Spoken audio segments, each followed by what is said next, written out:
The summer of 2016 draped Louisville, Kentucky, in a heat so thick it felt like the city itself was holding its breath. On June 10th, the streets that once echoed with the slap of jump ropes and the crack of speed bags fell into a hush deeper than any before a title fight. Thousands lined procession route, their faces streaked with tears and sweat. Will Smith, shoulders squared on the way to the casket, walked in step with pallbearers who had once been boys in Ali's gym. Billy Crystal stood off to the side, eyes red, whispering jokes no one could hear.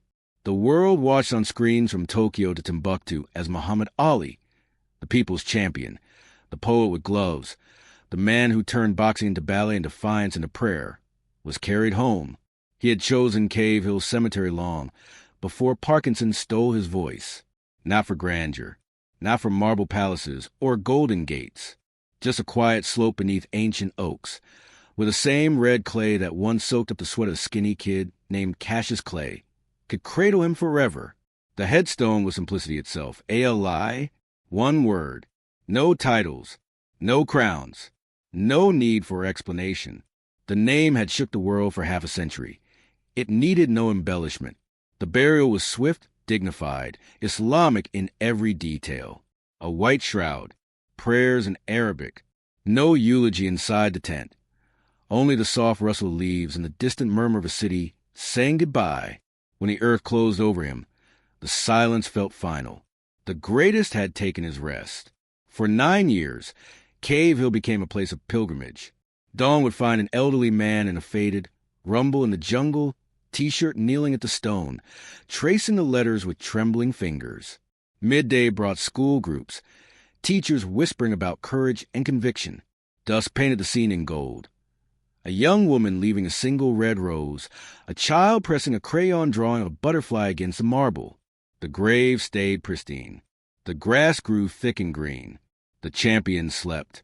Then, in the spring of 2025, the earth began to speak.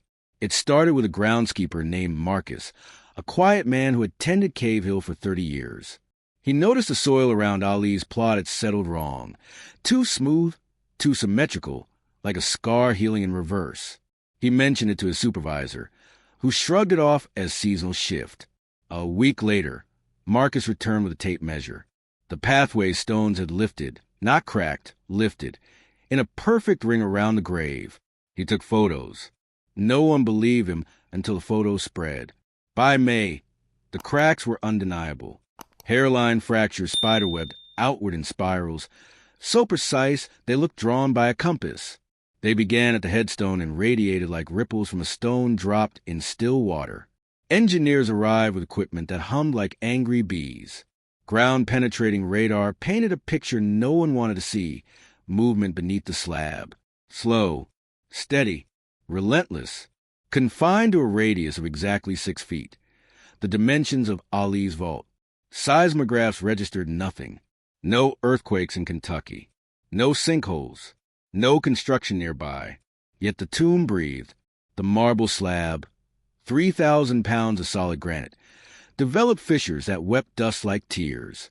One night, a security camera caught a flicker. The stone shifted a fraction of an inch, then settled back, as if testing its chains. The cemetery board convened in a room that smelled of old wood and panic.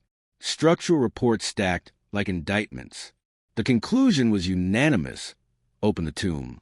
The idea landed like a haymaker. Ali's family, Lonnie, his children, his grandchildren, were summoned to a meeting no one wanted. Lonnie's voice cracked over the phone. Asterisk, he's at peace. Let him stay. Asterisk, but the engineers laid out the data with clinical cruelty. The cracks were widening. The slab could collapse within months. The champion sanctuary would swallow itself, dragging his legacy into rubble. After 3 days of prayer and tears, the family consented. One ironclad condition: no spectacle, no media, no leaks, only truth. The date was set for a Tuesday in June, 9 years to the week after the burial. The morning broke unnaturally still. No bird sang in the oaks.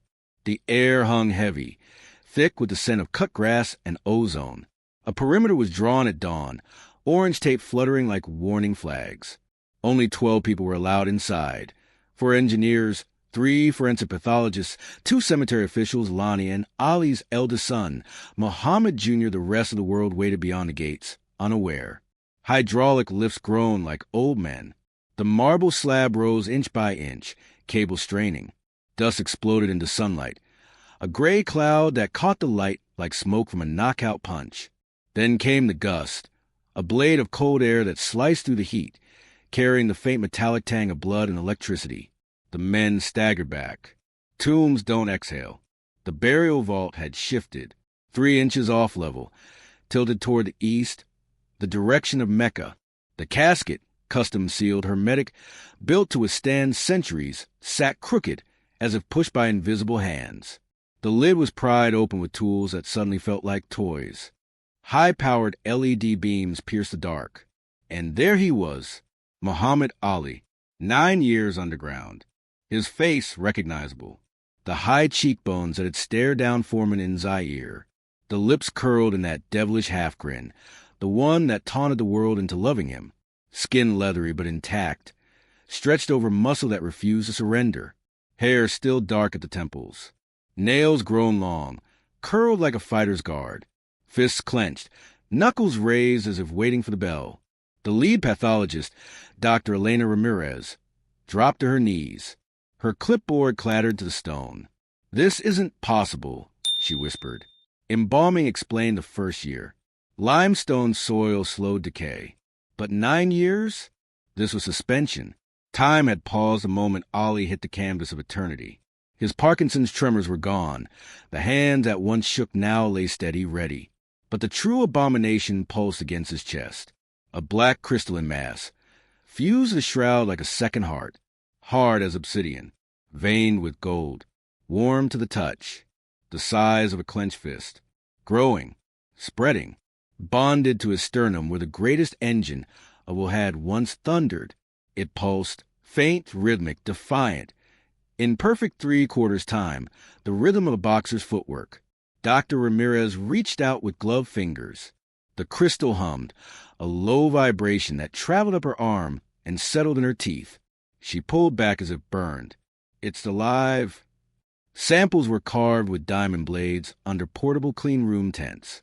Labs in Atlanta, Chicago, and London went dark for weeks.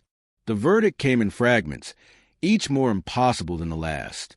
Carbon-based, self-assembling nanoscale lattice. Adrenaline metabolites at 400% normal postmortem levels. Traces of Ali's DNA interwoven with an unidentified protein chain. Growth rate, 0.2 millimeters per year, accelerating. The crystal wasn't decay. It was evolution. His fighting spirit, leaped into the earth through sheer will, had crystallized into armor. The tomb had become a cocoon. The draft? Air circulating from microfractures in the crystal itself, as if the champion still breathed. The shifted vault? Pressure from within, the mass expanding like a heart, refusing to stop. One geologist, Dr. Marcus Hale, broke protocol and spoke to Lonnie directly. His voice trembled. "Mrs. Ali, he's not preserved. He's waiting. The crystal, it's him. His will, his refusal to lose manifested." Lonnie touched the stone one last time. "Then let him fight," she whispered. "But not like this. Not for us to gawk at." The tomb was resealed at twilight. Triple vault, titanium liner, concrete poured thick as a bunker. Ali was reinterred under a full moon, his family's prayers rising like smoke as the slab lowered with sound like the tomb was resealed at twilight.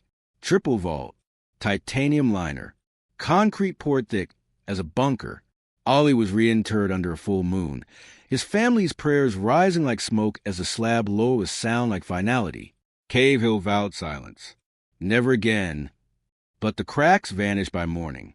The ground went still as death. The crystal's hum faded to memory. Yet pilgrims return. They press palms to the stone and swear. At midnight it pulses. Some leave with goosebumps. Others claim the earth is warm. A few swear they hear footwork, the faint shuffle of a dancer who never stopped moving.